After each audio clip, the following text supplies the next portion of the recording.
Olá pessoal, sejam muito bem-vindos à nossa nona aula teórica da disciplina de Tecnologia Farmacêutica. Essa aula está sendo liberada hoje no mesmo momento que eu estou aplicando a prova para vocês, para que a gente possa compensar aquela semana do feriado que não teve aula, tudo bem?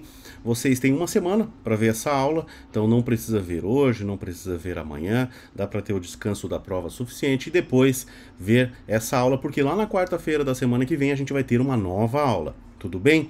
Então o nosso tema de hoje, pessoal, é revestimento de formas farmacêuticas.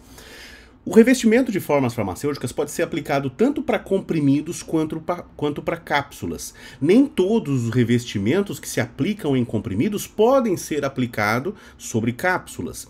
Vocês vão ver que alguns revestimentos a gente utiliza temperatura, né, de forma a fixar esse revestimento. Nas cápsulas a gente tem a limitação do uso da temperatura, haja vista que as cápsulas elas são de material gelatinoso, que facilmente se derretem na presença de calor ou grandes quantidades de água, tá ok?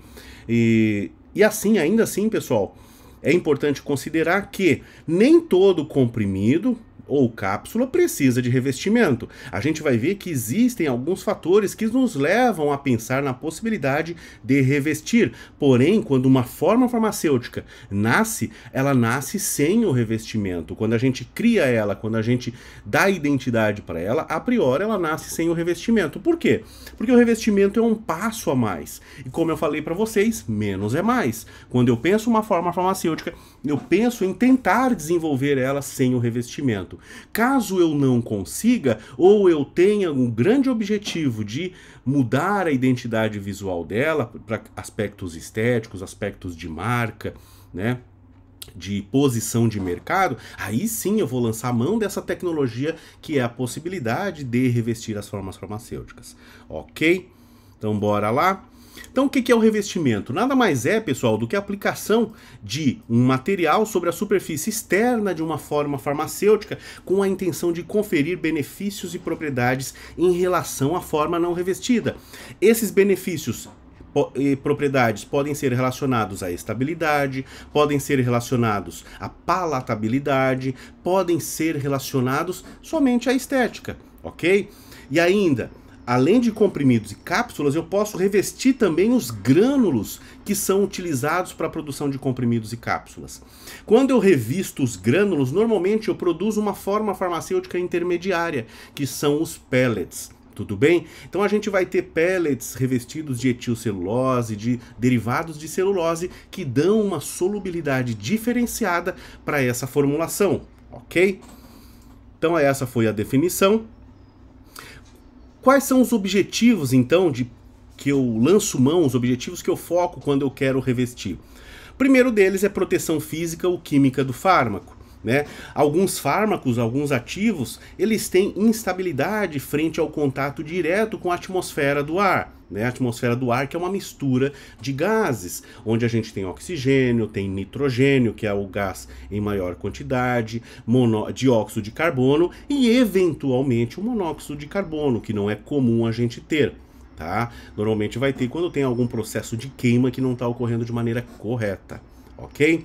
Então, a proteção física se dá em relação ao ar, em relação à luz, em relação à umidade que o ar carrega. Porque a proteção física em relação ao ar não me pressupõe a proteção física em relação à umidade. A umidade é uma coisa, o ar é outra. Muito embora a umidade venha pelo ar, existem fármacos que têm instabilidade do gás atmosférico. Beleza, maravilha. E tem fármacos que têm instabilidade à umidade relativa do ar.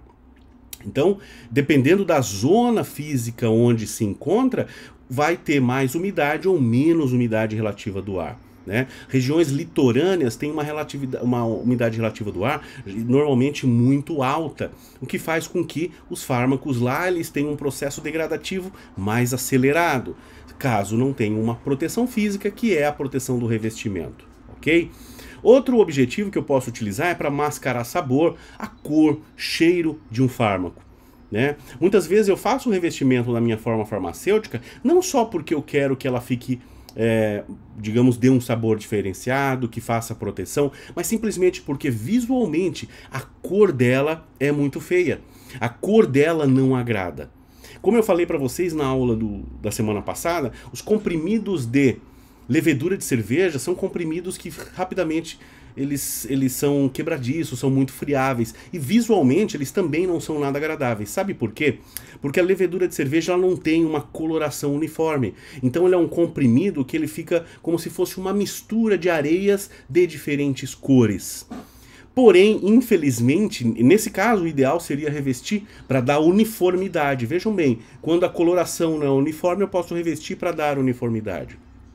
Porém, infelizmente, nesse caso dos comprimidos de levedura de cerveja, não dá para revestir. Por quê? As formas farmacêuticas que vão ser revestidas futuramente, elas precisam obrigatoriamente ter o quê? Ter uma condição de resistência ao esmagamento e principalmente friabilidade excelentes. Então, quando eu vou produzir um comprimido que ele vai para revestimento depois, vai ter uma etapa futura, esse comprimido ele vai ter uma resistência ao esmagamento maior. Então, eu utilizo maior força de compressão, maior velocidade de compressão para que ele tenha uma resistência ao esmagamento maior. Lembrando que a resistência ao esmagamento que eu falo aqui é a dureza que vocês aprenderam lá no controle de qualidade.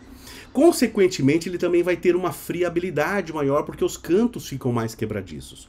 Opa, então aí já está um aspecto legal, um pulo do gato legal. Quando eu vou produzir comprimidos que vão passar posteriormente pelo processo de revestimento, eu tendo a produzir comprimidos mais duros, ok?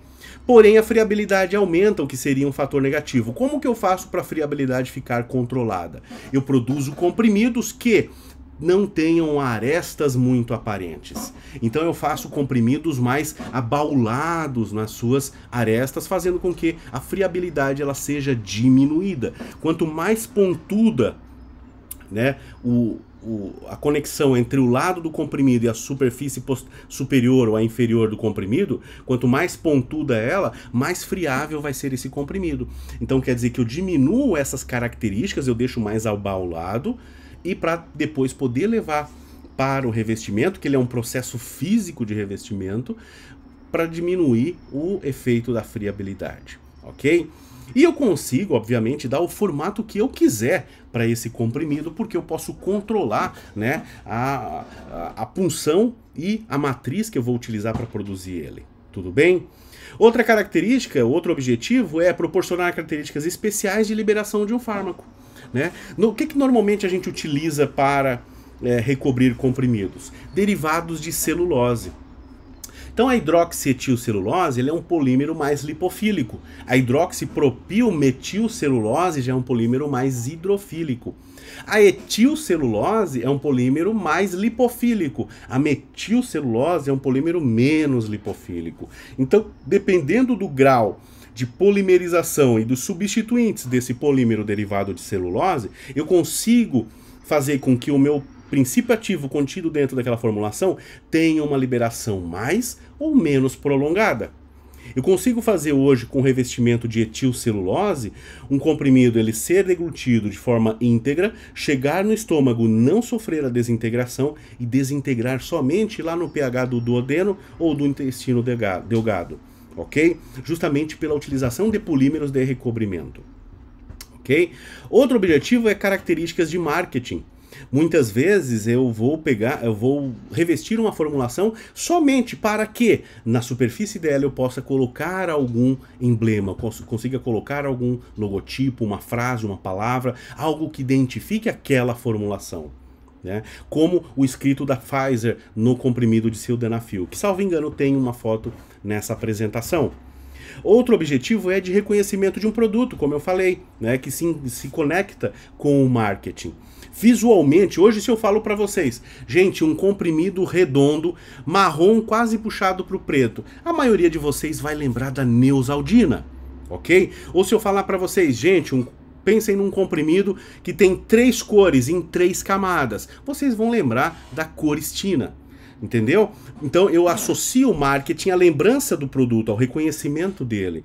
E isso faz com que ele seja mais aceito pela população. A gente tende a comprar, tende a se relacionar com produtos que a gente se identifica, que a gente conhece, ok?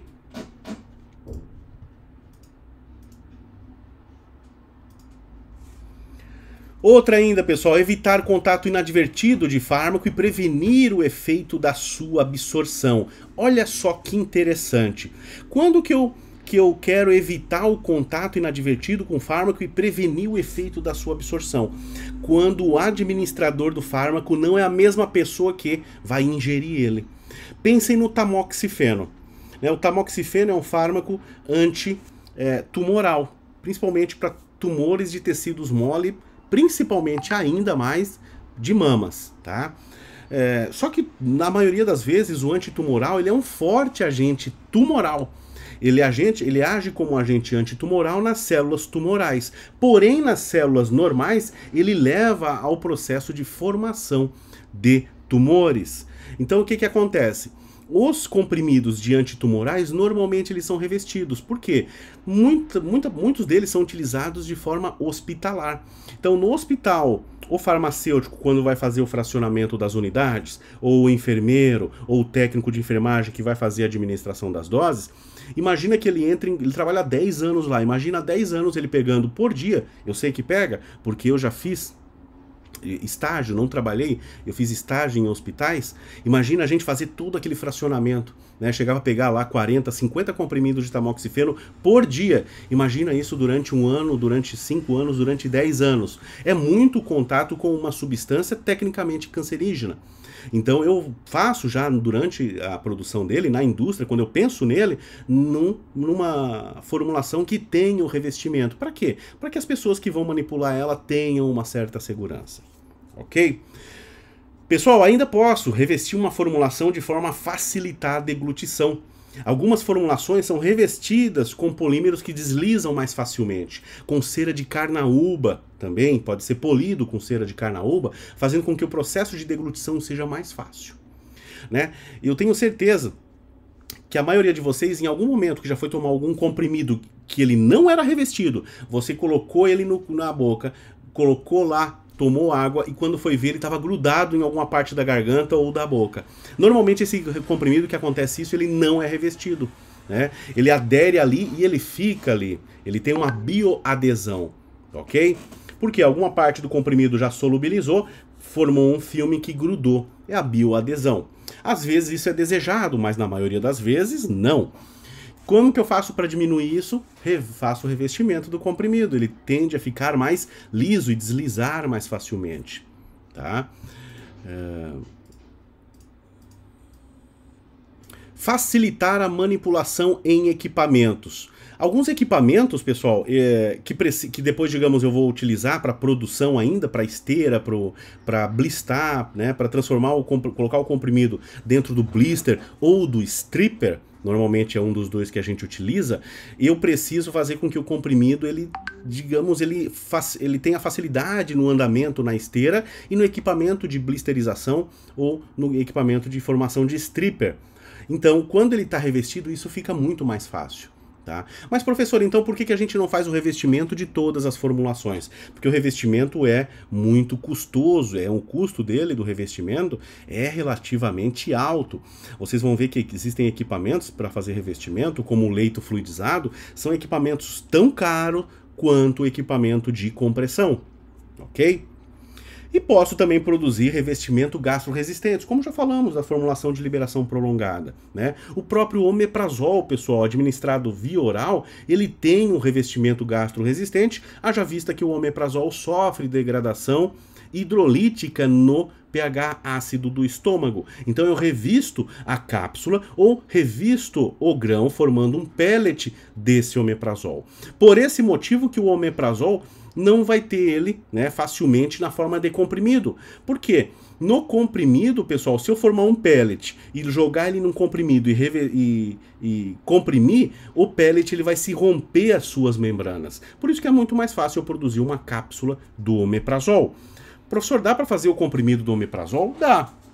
Só que o que que acontece? Eu perderia o processo de granulação do pellet, que é preciso para melhor dar fluidez na hora de alimentar o equipamento, e daí o que acontece? Na hora de comprimir ele perde essa proteção do pellet. Então eu teria que revestir o comprimido novamente. Então seria processo em cima de processo. E como eu falei para vocês, processo em cima de processo gera uma facilitação da ocorrência de desvios desse processo e diminuição da robustez do método. Ok? Variáveis que são comuns no processo de revestimento, pessoal. As propriedades dos comprimidos, né? A gente vai ver que as propriedades dos comprimidos podem influenciar, né, na possibilidade de formação de comprimidos e também no processo de revestimento, porque existe mais do que uma possibilidade de revestir. Então a gente vai ver quais são as características dos comprimidos e quais são as características dos tipos de revestimento que a gente tem. Propriedades dos comprimidos. Ele tem que ser resistente à abrasão, né? Ele não pode sofrer rapidamente a quebra, ou ele não pode ser muito friável, porque o processo de revestimento ele é um processo físico, ele é um processo mecânico. Então o comprimido ele vai sofrer vários choques que não ocorreriam caso ele já fosse direto para a embalagem depois de produzido. Então o processo de revestimento ele exige mais fisicamente do comprimido, né? As características físico-químicas do fármaco devem ser compatíveis com a substância de revestimento. Lembram lá da pré-formulação, onde eu falei sobre testes de compatibilidade, né? Onde eu verifico a compatibilidade entre os excipientes e o princípio ativo, ou princípios ativos da formulação? Lembram que eu falei que o estearato de magnésio ele é incompatível com o captopril? Lembram disso? Então eu tenho que pensar também que, em certa parte, muito embora seja somente na parte externa do comprimido, ainda assim ali eu ainda tenho ativos desse comprimido. Então o material que vai recobrir ele deve ser compatível com o princípio ativo, de forma a não levar à degradação e manter o prazo de validade dentro do esperado, ok? Eles também não podem lascar, por isso que eu falei para vocês, eu diminuo a friabilidade quando eu deixo os cantos deles mais arredondados. Vocês vão ver, comecem a perceber que comprimidos que não têm revestimento, eles podem ter as arestas com ângulos de 90 graus, né? Ângulos bem agudos. Tá? Agora, os comprimidos que são revestidos, normalmente eles são mais arredondados. Deem uma olhada, inclusive, na própria Neosaldina. A Neosaldina não tem lado, ela é um disco voador, né, onde as bordas elas são 100% arredondadas, tá? Outra coisa, a superfície do comprimido para fazer o revestimento é importante que ela seja o mais lisa possível, tá? Para quê? Para que quando eu coloque a minha formulação que vai fazer o revestimento em cima dela, ela mantenha uma regularidade dessa superfície, porque se o comprimido ficar todo ondulado, ele não vai servir ao propósito, porque ele fica visualmente inaceitável, tá? Então, olha só, as formas mais adequadas são a esférica ou a convexa, tá? Que possuem o quê? Lados não tão agudos, então eles não vão sofrer processos de quebra, de lascamento e tudo mais. E quanto aos processos, isso foram os dados características dos comprimidos. E quanto às características do revestimento, processo de revestimento, né? Existem diferenças nos equipamentos de revestimento, nos processos de revestimento e também, obviamente, na disponibilidade de um equipamento. Se você vai montar uma indústria farmacêutica pequena para você, olha só, uma indústria farmacêutica pequena para atender licitações do município que você mora ou das prefeituras que são vizinhas à macro-região que você mora, ou que vai voltar quando terminar a faculdade, eu não vou sugerir para você que compre um leito fluidizado. O leito fluidizado é um dos melhores métodos hoje de revestimento, porém ele é o equipamento mais caro que a gente tem de revestimento. Então, eu não tenho disponibilidade dele. Professor, mas existem outros mais baratos? Existem outras possibilidades? Com certeza. Vocês vão ver que o revestimento num equipamento chamado Tangerina, um equipamento comumente chamado de Tangerina, ele é simples e mais barato, muito mais barato, ok? Então, quais são, olha só, as possibilidades que a gente tem, né, de equipamentos? A bacia de revestimento tradicional, tá? Que a gente chama de Tangerina, vocês vão ver o porquê. A turbina de revestimento perfurada, que ela é uma evolução da bacia de revestimento tradicional, e o sistema de leito fluidizado, que é algo muito discrepante desses outros dois. Tá? O leito fluido ou leito fluidizado, ele é digamos, uma evolução muito grande, muito enorme mesmo, por isso que ele é um equipamento de alto custo, alto valor, ok? Então vamos ver aqui primeiro a bacia de revestimento tradicional. Aqui está um exemplo dela. Olha só por que eu chamei ela de tangerina. Porque o formato dela parece uma tangerina. Não sei como é que o pessoal chama na sua região. Laranja crava, bergamota, tá? Mas ela parece e assemelha muito sim a uma tangerina. Ela é constituída de uma bacia de metal circular montada sobre uma base. Lembrando que esse material, esse metal, é sempre seguindo aqueles princípios dos materiais para produção na indústria farmacêutica. Então ele é de alto custo, somente o material, porque ele é feito com aço inoxidável que não interage com outras substâncias, né? Então ele não oxida, ele não reduz, ele não faz nenhum processo de interação. Eles têm diferentes tamanhos, né? Eu posso ter aqui de 20 a 150 centímetros, 1,5 metro de diâmetro, eu diria que até mais, tá, gente? E gira sobre o seu eixo, então essa tangerina ela fica girando no próprio eixo dela. E ali dentro ela tá cheia de comprimido, né? Digamos que eu peguei o meu lote de comprimidos, coloquei ali dentro, e ela está girando. Qual é a velocidade que ela gira, professor? Ela normalmente são velocidades lentas, tá? Mas pode girar ali de 10 voltas por minuto, 30 voltas por minuto, 60 voltas por minuto, 100 voltas por minuto. Dificilmente vai passar disso, tá? E ali dentro ela está girando, tá? Os comprimidos então eles sobem e descem, vejam por que então que eles precisam ser bem resistentes. E ali dentro eu borrifo a solução do agente que vai fazer o revestimento, tudo bem? Então eu sei, digamos, ali dentro tem 50 mil comprimidos. Eu sei que para 50 mil comprimidos eu preciso de 1 litro da minha solução de revestimento para fazer com que todos eles tenham um revestimento homogêneo numa determinada espessura. Então eu já padronizei isso, né? Eu validei esse método de produção, tudo bem? Então as soluções de revestimento elas são aplicadas manualmente, né? Ou com uma aspersão no leito dos comprimidos em movimento. Professor, como que é isso de aplicar manualmente? É manualmente mesmo, é com uma bomba de pressão, ou às vezes até com um borrifador, desses que às vezes o pessoal tem utilizado agora para borrifar o álcool na mão. Esses borrifadores mesmo. Eu sei que eu preciso borrifar, digamos, aquele volume total naqueles comprimidos, de forma que todos eles consigam aderir à sua superfície, porque ele vai lentamente molhando esse comprimido, né, fazendo com que ele absorva, ele fixe na sua superfície o agente que é de revestimento e o solvente, que normalmente é volátil, evapora. Tudo bem?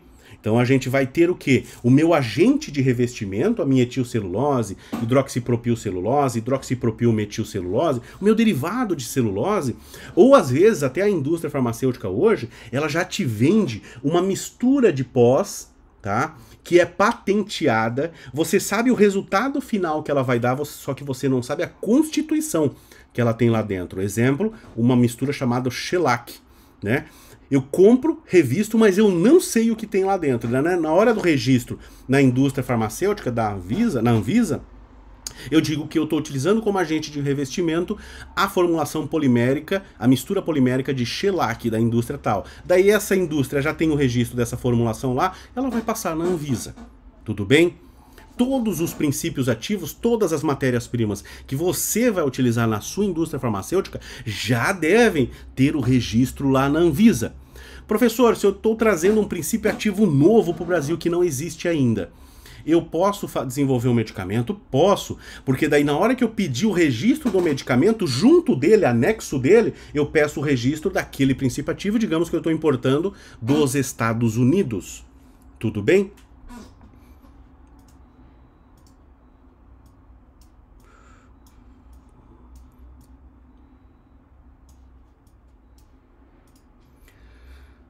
Então, olha só, pessoal, a turbina de revestimento perfurada. A turbina de revestimento perfurada, pessoal, ela já é uma evolução daquela bacia ali, da tangerina.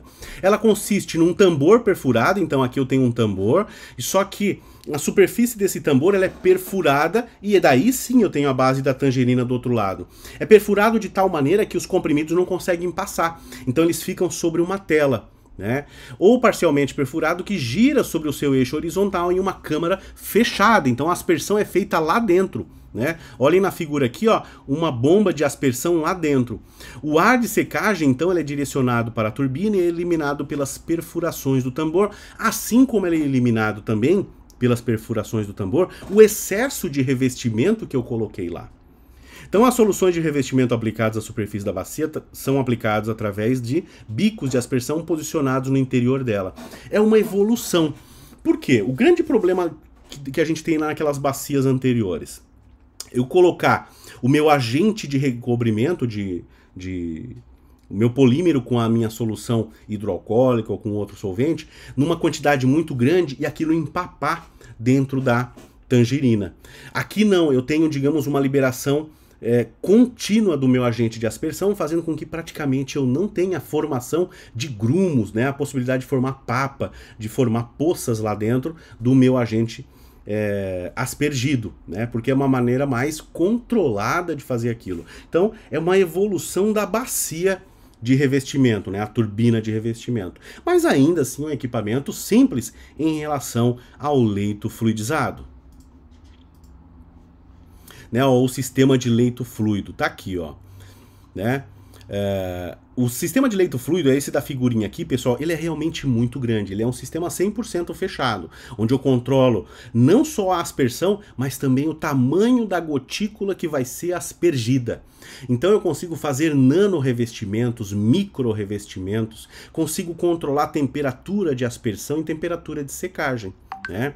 Então por isso que ele é muito eficaz na secagem. Então eu faço a aspersão e a secagem já ocorre quase que imediatamente. Né? Então eu tenho um comprimido aqui, vem a aspersão, gruda no comprimido, já reveste ele e ele já sai pronto, já sai seco.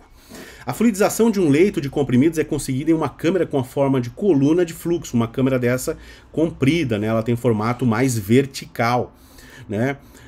Com corrente ascendente do ar de secagem. Então o ar de secagem vem de baixo para cima.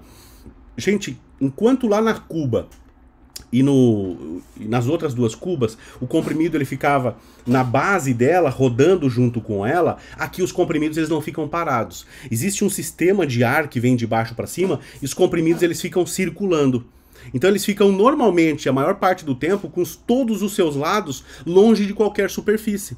Então quando é aspergido o líquido de aspersão nele, a possibilidade dele automaticamente já ter o revestimento completo na primeira aspersão é muito grande. Então a corrente de ar ela é controlada de modo que a maioria do ar entre no centro da coluna, levando os comprimidos a ficarem suspensos no ar, né, no centro da mesma. A maior parte do tempo ele fica suspenso, ok? E o movimento dos comprimidos é na vertical, pelo centro da câmara, junto na parede da bacia, e dirige-se para o centro dela, voltando a reentrar na corrente de ar. Então o comprimido fica girando, ele sobe, vai para os lados onde tem menos corrente de ar, desce, cai no meio, sobe, desce, sobe, desce, sobe, desce. Nesse sobe, desce, o ar está sendo aspergido, porque é o ar que faz ele subir e descer. Então o ar está sendo utilizado para secagem.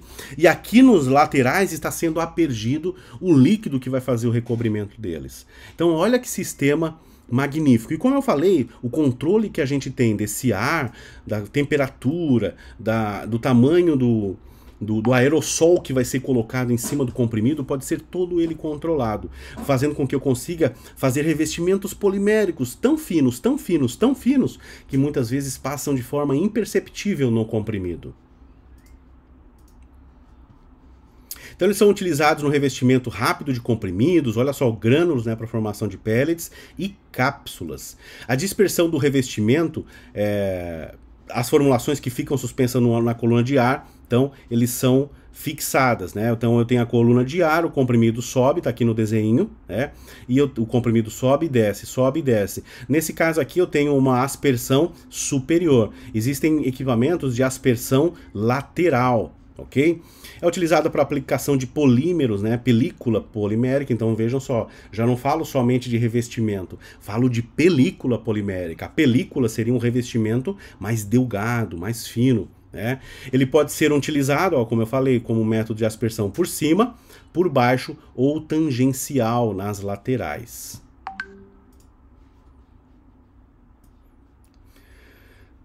Os sistemas para aplicação de soluções, pessoal, são sistemas de aplicação de um spray finamente dividido, né, um atomizado, né, um aerossol, de soluções de revestimento ou suspensões sobre os comprimidos, né? Eles têm pressão elevada, né, quando não se utiliza ar, então é um aerossol propriamente dito, e pressão baixa quando atomiza esse ar. Então, dependendo da solução e dependendo do tamanho da atomização das partículas, eu vou ter a película mais fina ou a película mais espessa, mais grossa, né? Professor, a película mais fina significa menos gasto, então seria mais vantajoso fazer? Não. Quanto mais fino eu quero, maior tem que ser o controle sobre todo o meu sistema. Então, na verdade, ele sai mais caro. A composição do revestimento que eu posso utilizar, pessoal, são os ingredientes que serão aplicados sobre a superfície dos comprimidos. A mistura de agentes poliméricos, formulação de recobrimento, que vai ser colocada dentro de um solvente que atua como um transportador, né, desses componentes. Processos de revestimento de diferentes... Quais são os diferentes processos de revestimento que a gente tem, pessoal? Tem o drageamento, o revestimento peliculado e o revestimento por compressão, ok?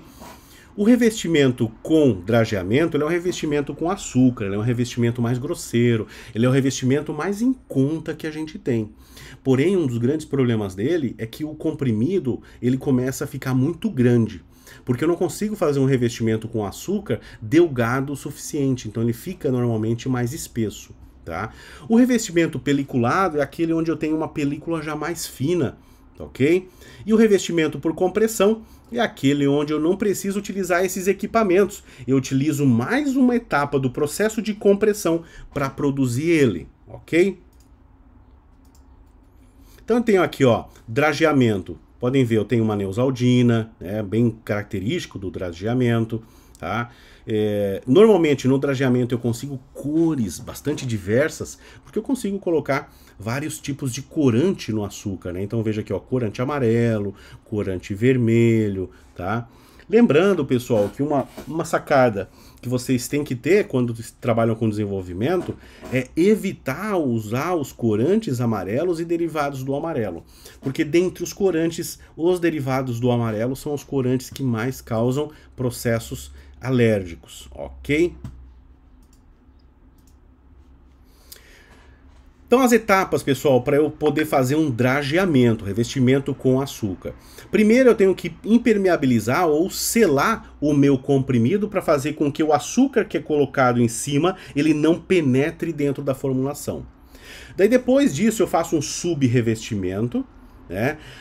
Depois eu faço um alisamento e arredondamento final, acabamento e coloração e por último um polimento que pode ou não ocorrer, né? Então vejam, lá na neosaldina a coloração ela é colocada depois do drageamento, tanto é que se você pegar a neosaldina e começar a colocar ela na boca sem mastigar e depois tirar, vocês vão ver que aquele marrom, aquela coloração mais escura, ela some, porém ainda assim eu tenho açúcar ali.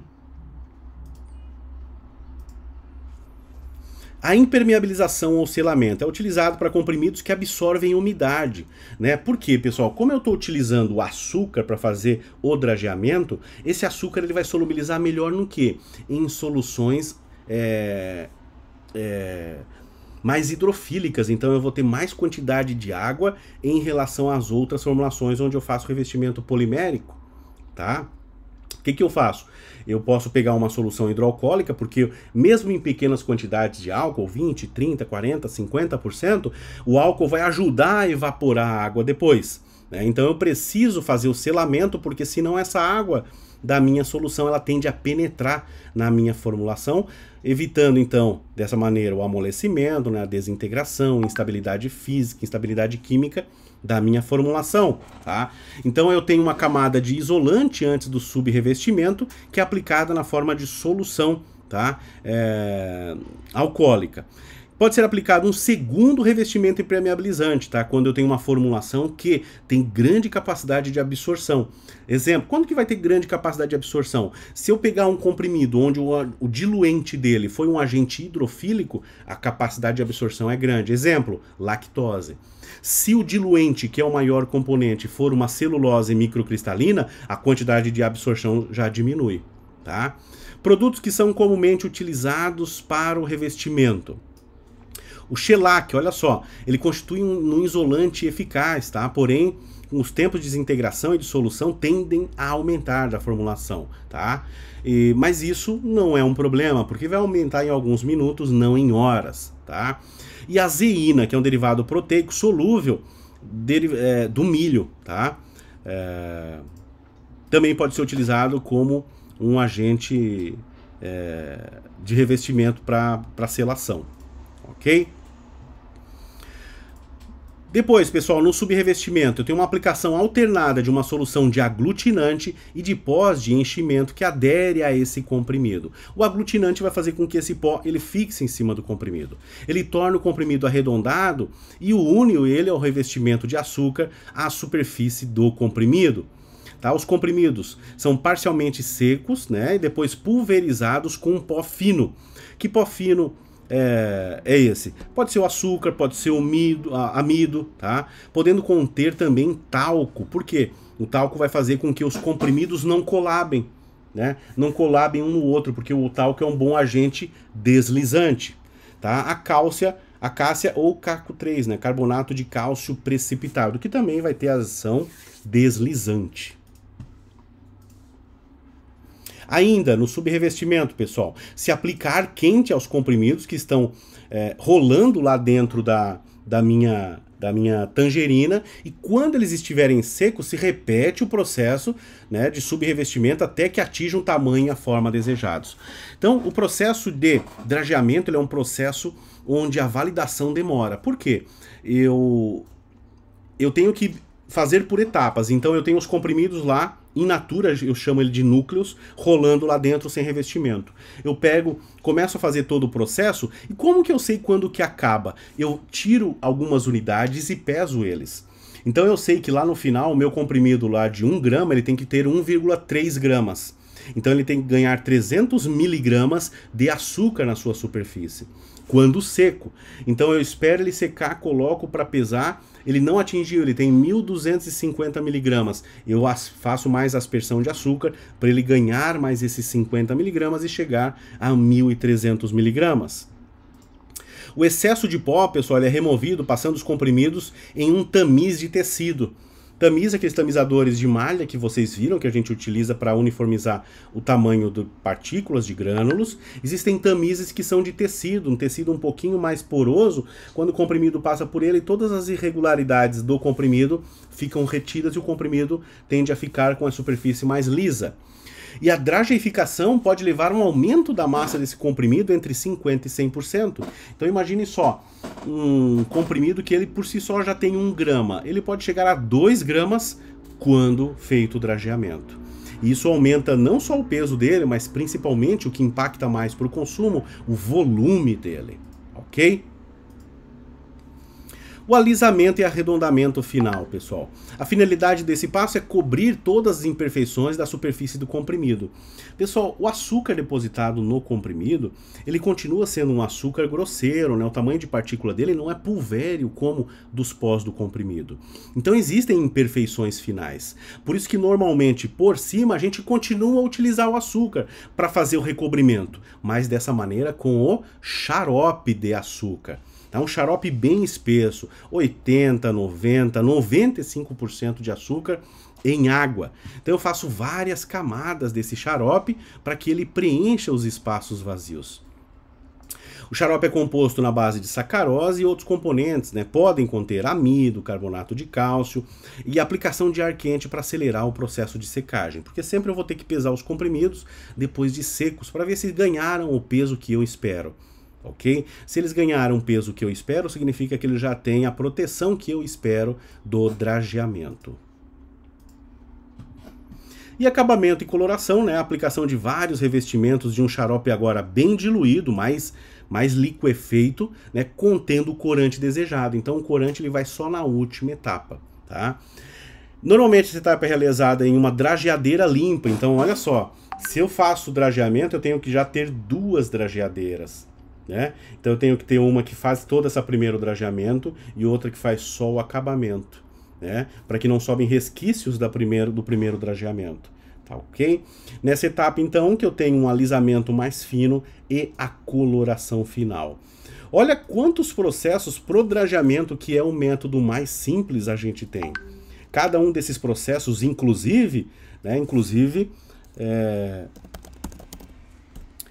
cada um desses processos, inclusive, gerando a possibilidade da diminuição da robustez do método, porque qualquer variação em qualquer uma delas pode ser problemática, tá? Pessoal, em relação à gravação, as formas farmacêuticas sólidas elas podem passar por máquinas especiais de impressão e gravar códigos de identificação e símbolos distintivos, tá? Segundo o FDA, pessoal, está em vigor desde que lançou e está em vigor desde 95, todas as formas farmacêuticas sólidas para consumo humano, vendidas com ou sem prescrição médica, devem ter códigos específicos de identificação do produto gravado, tá? No Brasil não é obrigatório, mas a gente faz. E ainda não faz para todas, tá? Então quer dizer que se eu quiser produzir um comprimido, e eu quiser deixar ele só redondinho, branco, pequenininho, dá, tá? Não vai deixar de passar na Anvisa por isso. Porém, pede-se que tenha-se algum tipo de gravação que identifique visualmente aquele comprimido em detrimento de outros. Não sei se vocês já fizeram estágio em farmácia. Eu me lembro que quando eu fazia estágio em farmácia, quando eu tinha farmácia, chegava um idoso na minha farmácia e dizia assim, ó, olha, eu vim buscar o meu remédio. Eu me lembro dessas histórias. Vim buscar o meu remédio. Eu dizia, tudo bem, senhor, como é que vai? Qual é o seu remédio? Ele disse, aquele comprimidinho branco, redondinho, pequenininho. Daí tu não entendia e dizia para ele, senhor, mas tem vários dessa maneira. E ele dizia, mas aquele que eu comprei no mês passado. Gente, isso há 20 anos atrás, a gente não tinha sistemas de informação na farmácia, de registro, né? Então era bem difícil. Agora, se ele dissesse assim, ó, eu quero aquele meu comprimido para dor de cabeça, que ele é preto, ou que ele é marrom, eu sabia que era Neosaldina. Ou eu quero aquele comprimido para coriza, né? Eu tô meio congestionado, que tem 3 cores. Eu sabia que era corestina. Ah, eu quero aquele comprimido, o idoso chegando, eu quero aquele comprimido para disfunção erétil, azulzinho. Eu sabia que era o sildenafil. Então vejam bem, às vezes o sistema de marcação não precisa nem ser algo escrito diretamente na formulação, mas algo que visualmente a identifique. Tudo bem? E o polimento final, né, os comprimidos revestidos, eles podem ou não ser polidos, tá? Em drageadeiras especiais em forma de tambor com tecidos. Em vez de lá eu ter a parte de metal, eu vou ter um tecido, porque daí ele vai ficar rolando lá dentro e isso vai dando coloração e brilho para ele, tá? Muitas vezes eu coloco cera lá dentro junto para que a cera comece a ficar impregnada com uma cera de carnaúba na superfície da formulação e dar um brilho para ela. Tá? Então, alguns comprimidos que são drageados... O drageamento, pessoal, não vai deixar o comprimido muito brilhoso. O drageamento ele deixa ele opaco. O revestimento final do drageamento, que é com aquele açúcar mais diluído, ele vai deixar um pouquinho brilhoso. Agora, para deixar muito brilhoso, somente com cera. Tá? A gente diz que é um polimento em tecido dentro de uma drageadeira. Então, veja, eu já tenho que ter 3 drageadeiras. Tá? Vantagens e desvantagens do drageamento. Vantagens, baixo custo, né? As matérias-primas são baratas, açúcar é barato, o álcool é barato, o equipamento é simples, a estética ela fica agradável, então ela tem alta aceitação pelo mercado. Desvantagens, elevado peso final e elevado volume final, o que muitas vezes dificulta a deglutição. Incompatibilidade com material de acondicionamento. Pessoal, o açúcar já é uma substância mais reativa, né? É só você deixar o açúcar na sua casa, o pote aberto, você vai ver que ele vai começando a amarelar, né? Ele está sofrendo processo de oxidação, tá? Tem uma grande influência do operador, imagina, o operador que borrifa e sabe o tempo de borrifamento que ele vai ter lá dentro, né?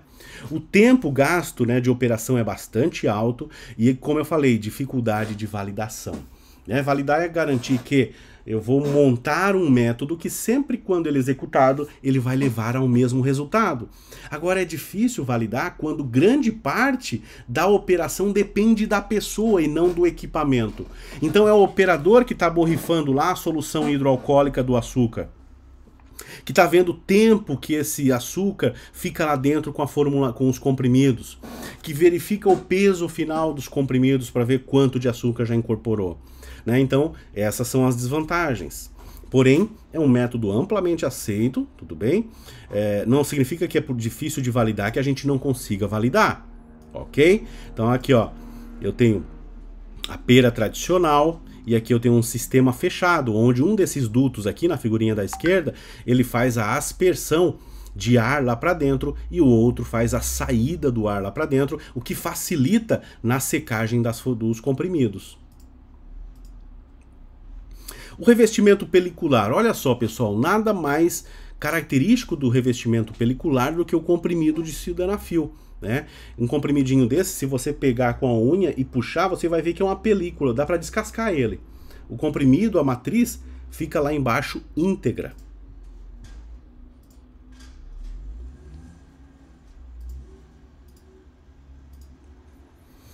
Então, no revestimento pelicular é um revestimento fino e liso com material que se assemelha ao plástico, né? De tão fino que ele é. Ele normalmente é polimérico. Ele é desenvolvido para produzir comprimidos revestidos essencialmente com o mesmo peso. Então, diferentemente do drageamento, a variação de peso é muito pequena, muitas vezes imperceptível. E também não altera o tamanho e o volume da matriz do comprimido, o que não influencia na sua deglutição. São muito mais resistentes que a destruição à abrasão dos que os comprimidos revestidos com açúcar. Pessoal, o comprimido revestido com açúcar, uma draga, ela é relativamente quebradiça, porque o açúcar seco ele é quebradiço. Agora essas películas poliméricas, elas são maleáveis. Elas são maleáveis. Pensem nelas como plástico, tá? Eles podem ser coloridos, né, o que torna também atraente e distintos, né? Eu posso dar colorações bem específicas. É o que ocorre para, digamos, pílulas contraceptivas, né? Pílulas muito pequenininhas, né? Onde se eu preciso revestir, eu revisto com película, de forma a evitar o aumento grande do tamanho, tá? Diferente do drageamento, né, que é um método demorado, cansativo, né, comprimidos que tem o dobro do peso e dobro do tamanho, e também pode ter variações, pequenas variações, mas que vão influenciar de lote para lote. Então a robustez do revestimento pelicular é maior, a validação é mais fácil.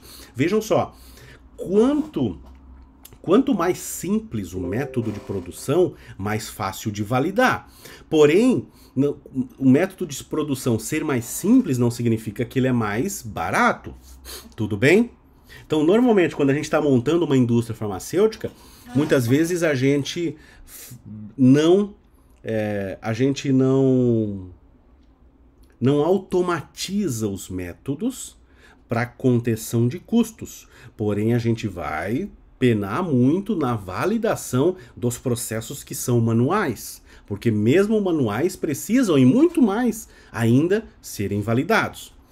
Então, os comprimidos peliculares, eles são revestidos com uma película por meio de uma irrigação ou aspersão da solução sobre esses comprimidos nas drageadeiras. Professor, dá para utilizar a drageadeira para fazer o revestimento pelicular? Dá, porque a drageadeira ela nasceu para revestimento. Tá? Até mais ou menos, pessoal, uns 20 anos atrás, 25 anos atrás, não existiam esses revestimentos peliculares que existem hoje. Então qualquer coisa que fosse ser revestida deveria ser revestida com açúcar. Por isso que a gente chamava de drageadeira. Porém, quando veio o advento polimérico dos polímeros, né, a gente começou a utilizar as drageadeiras com o material do polímero em detrimento do açúcar. Tá? Então, e ainda mais facilmente do que com o açúcar, a volatilidade do solvente agora desse polímero, que ele é muito maior, faz com que ele seque muito mais rapidamente e o polímero faça adesão mais rapidamente também à superfície do comprimido. Ok? Então as formulações típicas de película para revestimento com base aquosa contém o seguinte: um polímero formador de película, um agente plastificante, já vou dizer o que é um agente plastificante, um corante ou pacificador e o solvente que vai solubilizar tudo isso. Os dois principais que a gente tem aqui, ó, o polímero formador de película, que normalmente é um derivado da celulose, e um agente plastificante. O que é um agente plastificante? Eu vou explicar para vocês o que é um agente plastificante, de forma que vocês aprendam de uma vez por todas. Talvez vocês já saibam, então vamos relembrar. Talvez até com exemplos diferentes. Imagine você que vai comprar um pote para fazer marmita, para tornar o dia a dia o seu mais fácil. Você vai lá e compra, digamos, Tupperware. Tupperware é caro. Por que Tupperware é caro? Porque Tupperware ele é uma mistura de polímeros e agente plastificante altamente em equilíbrio. Então você pega o Tupperware, leva para o freezer, tá ok. Depois tira do freezer, leva para o micro-ondas para descongelar, tá ok. Então ele vai segurar o gosto da comida ali, se é uma garrafa vai segurar o gosto da bebida. Não, você lavou, tá novo. Por quê? Porque o agente plastificante ele dá uma certa maleabilidade para o plástico. Tudo bem? Agora não, você não quer gastar com Tupperware. Daí você pega, vai lá no centro, vai lá no Giga, naquela loja Giga, e compra lá vários potes. Daí o pessoal pensa, poxa, por que eu vou pagar 50 reais num Tupperware, se com 50 reais eu compro 20 potes de plástico aqui no Giga? Maravilha! Compro potes de plástico no Giga de todos os tamanhos, de todos os tipos. Olha só que maravilha! Só que quando você bota esse pote no freezer, quando você tira ele caiu no chão, puf, quebrou o pote. Ou não quebrou, você tirou e botou no micro-ondas, ele retorceu. Ou não, melhor, não quebrou no micro-ondas, não retorceu no micro-ondas, não quebrou no freezer, mas quando você foi lavar ele, parte do almoço, da substância ali, do molho, ficou aderido à superfície dele. Por quê? Porque ele não tem agente plastificante. O agente plastificante, pessoal, ele diminui a porosidade do plástico e ele dá maleabilidade para esse plástico, fazendo com que o plástico ele se torne um plástico de maior qualidade. Essa é a diferença de um Tupperware para um outro recipiente qualquer. Tudo bem? Mas eu vou dar um segredo para vocês, não precisa comprar Tupperware, né? Porque sabe o que tem boa característica assim também, tão boa quanto o Tupperware? Potes de sorvete. Potes de sorvete, eles têm uma relação entre agente plastificante e polímero ideal. Por quê? É um pote que vai dentro do freezer. E o grande problema não é o micro-ondas, o grande problema é o freezer, é a variação de temperatura. Então, se você tem dó do seu dinheiro, compre Tupperware que vem com sorvete dentro, né? Um Tupperware de sorvete, ok? Os polímeros, pessoal, a hidroxipropilmetilcelulose é um dos polímeros derivados da celulose, é um dos mais amplamente utilizados. Por quê?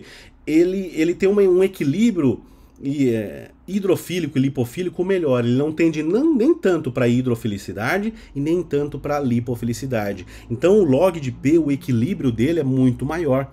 Tá? É um dos mais amplamente utilizados, é solúvel em meio aquoso, olha só que coisa boa.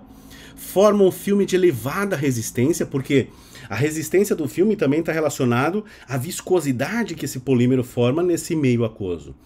Quanto mais viscoso, mais resistente vai ser esse revestimento, porém também vai ser cada vez mais espesso, mais largo. Tá?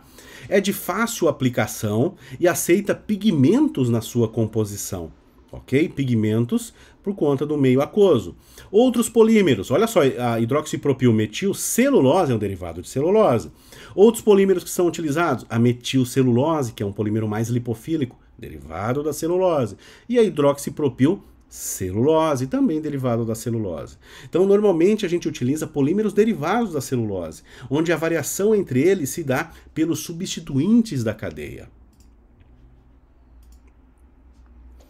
Copolímeros de ésteres de amino metacrilato, né? São basicamente insolúveis em água, tá? E em pH inferior a 4. Olha só, pessoal. Se eu quero uma formulação que seja resistente ao ácido gástrico, eu vou utilizar um polibutilmetacrilato, né? Aqui a gente está falando dos derivados metacrilatos, porque eles são insolúveis em pH inferior a 4. Quando que o meu pH começa a subir acima de 4? Lá no primeiro momento, no duodeno, né? Então, o polibutilmetacrilato, 2-dimetilaminoetilmetacrilato, metilacrilato, então são derivados metilacrilatos, eles têm essa característica. É um outro polímero que não é derivado da celulose, porém é muito menos comum utilizar eles, tudo bem? Para os revestimentos projetados para produzir um efeito de liberação modificada, utiliza-se polímeros mais insolúveis em água, como os copolímeros de metacrilato de amônio. O amônio aqui seria só o sal para facilitar a solubilização dele, mas o importante é o metacrilato, né? O PMMA, polimetilmetacrilato. Tá? Então, ele não é derivado de celulose, insolúvel em água, pH resistente, ideal para liberação prolongada ou retardada, né, como se diria, para liberação no duodeno. Tá? Os agentes plastificantes, pessoal, vamos ver quais que tem, então, já que eles são tão importantes. Eles modificam as propriedades físicas do polímero, como porosidade, deixando ele mais flexível, por isso que ele não racha, por isso que ele não retorce, e diminui a fragilidade desse filme.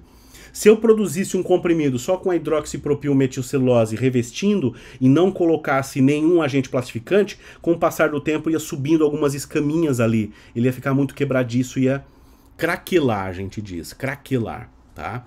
Exemplo, os polióis, como o polietileno glicol, né, o PEG, né, 200, 400, 600, ésteres orgânicos como dietilfitalato, porém a gente tem evitado utilizar os fitalatos porque eles são cancerígenos, né, em altas concentrações. Então os copinhos de café antigamente tinham difitalato na sua estrutura, né, para dar maleabilidade para ele, porém quando colocava o café quente, esse difitalato migrava para o café e você ingeria. E até óleos e glicerídeos, como o óleo de coco fracionado, pode ser utilizado como um agente plastificante. Os corantes, né, os corantes normalmente eles são insolúveis em água, né, uma boa parte dos corantes são insolúveis em água, precisam ter estabilidade química frente à luz e a luz solar e luz artificial. Eles proporcionam uma melhor opacidade e recobertura das películas e dão impermeabilidade da película a vapor de água. Porque como eles são insolúveis em água, eles são lipofílicos, eles agem como agente hidrofóbico. Então quando a umidade recai em cima do comprimido, ela é expulsa e facilmente então ela evapora. Exemplo, pigmentos à base de óxido de ferro, né, que dão uma coloração desde ali do amarelo mais escuro, né, até o vermelho ou até preto, e o óxido de titânio. Os solventes, eles têm que ser capazes de dissolver ou dispersar o polímero, daí depende do tipo de polímero. Se a hidroxipropilmetilcelulose é mais hidrofílica, normalmente eu utilizo uma solução hidroalcoólica. Se é uma metilcelulose é mais lipofílica, eu utilizo uma solução mais orgânica. Tem que ser incolor, sem sabor e sem cheiro, não pode ser tóxico, não deve ter impacto ambiental, ou se tem um impacto ambiental, eu devo fazer um sistema de tratamento de resíduos, né, antes de ele chegar no meio ambiente, tá? O ideal é utilizar água como solvente devido à redução de custos e conservação do ambiente, porém, nem sempre a gente consegue. Eu diria que até na indústria farmacêutica, desses polímeros, o mais hidrossolúvel seria a hidroxipropilmetilcelulose, ainda assim a gente utiliza ela numa solução 30, 40, 50% em álcool para facilitar a evaporação da água. Porque o que acontece? Se eu tenho água pura, a água pura ela tem uma temperatura de vaporização X. Se eu tenho água com álcool, a temperatura de vaporização, vejam bem, não é temperatura de ebulição, Estou falando de temperatura de vaporização, onde ela passa diretamente de água para vapor. Tá? Sem um aquecimento externo, digamos na temperatura ambiente. Eu tenho essa temperatura de vaporização menor, tá? Porque eu diminuo a interação entre moléculas de água com água, facilitando com que mais facilmente elas vaporizem.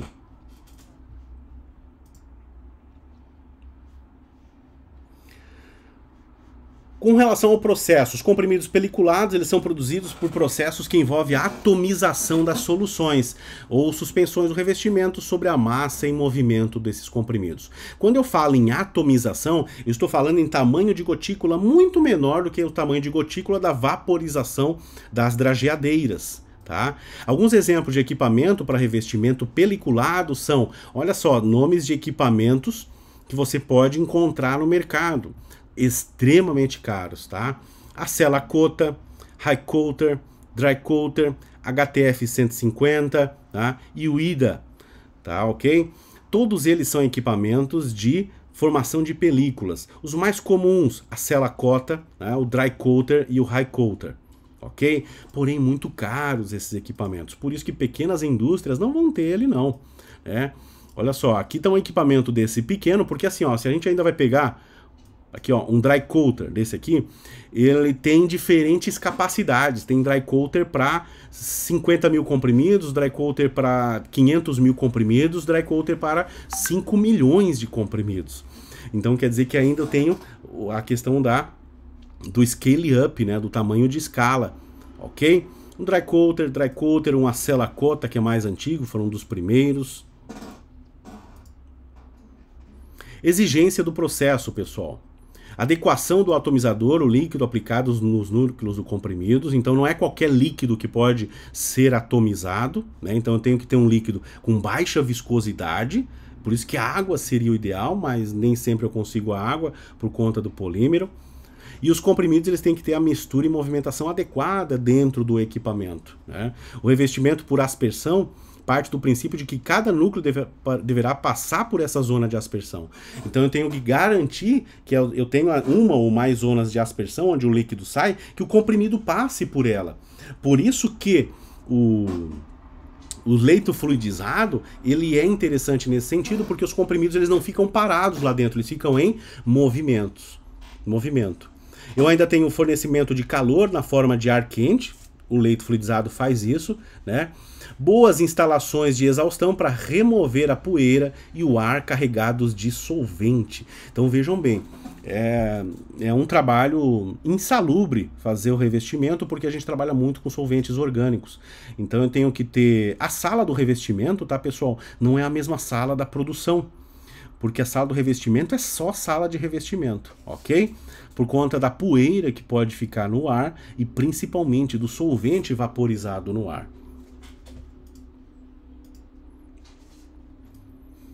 Características ideais dos comprimidos com revestimento peliculado. O revestimento contínuo de filme polimérico, né, sem nenhuma ruptura, inclusive rupturas não são aceitas, uniformidade de cor e não deverá ocorrer a abrasão dos comprimidos. Vocês vão ver que se pegar um comprimido desse peliculado, se ele não for uma película muito fina, se você pegar o comprimido e colocar a unha nele, a unha vai ficar marcada. Por quê? Ele forma tipo uma borrachinha muito fininha.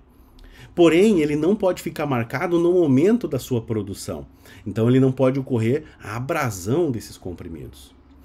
Normalmente as não conformidades do processo estão relacionadas ao quê? A secagem inadequada. Eu parar o processo de secagem antes da umidade toda dos solventes ter de fato evaporado.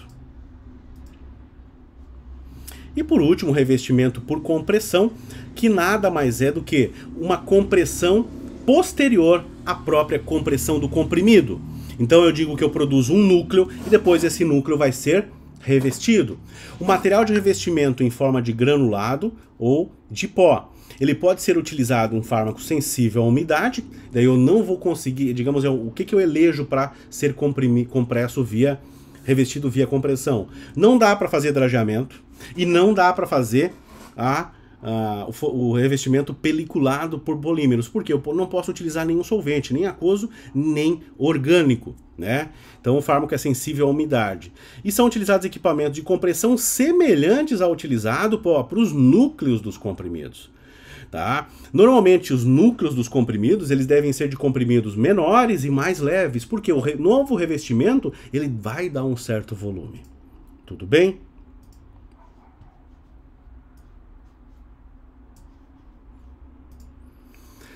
Então, pessoal, essa foi a nossa aula de hoje de revestimento de formas farmacêuticas. Eu espero que tenham gostado. E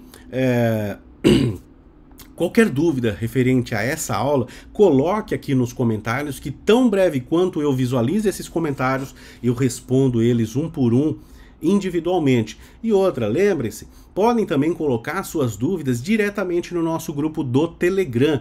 Lá eu respondo e respondo para todo mundo, não tenham vergonha de perguntar. Podem perguntar qualquer coisa sobre o conteúdo, inclusive coisas que talvez a gente nem tratou ainda, que são dúvidas que vão surgindo. Perguntem, porque tudo isso vai formando o conhecimento de vocês acerca da tecnologia farmacêutica. Né? Digamos, a gente não vai falar de batom, né? Não está previsto a gente falar de batom, que eu espero que tenham falado lá na cosmetologia. Mas eu tenho uma dúvida de batom, professor, eu posso perguntar? Pode.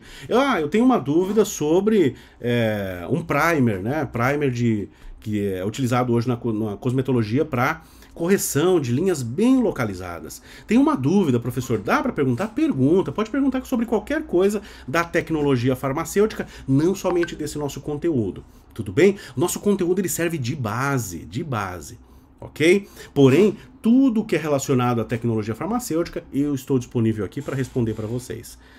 Tudo certo? Então, como forma de chamada aqui, né, como eu falei para vocês, somente para a gente fazer a formalização, eu preciso ter algum mecanismo de mensuração da presença de vocês. Eu quero que vocês coloquem nos comentários. Vamos lá, vamos ver. Exemplos, eu quero exemplos de comprimidos que são revestidos. E eu sei quais são e quais não são. Eu quero, digamos assim, propranolol. Se colocar propranolol, tá errado, porque propranolol não é revestido, tudo bem? Se colocar lá, digamos, dipirona, a dipirona não é revestida. Agora, se colocar lá, digamos, um contraceptivo feminino, tá? Um contraceptivo...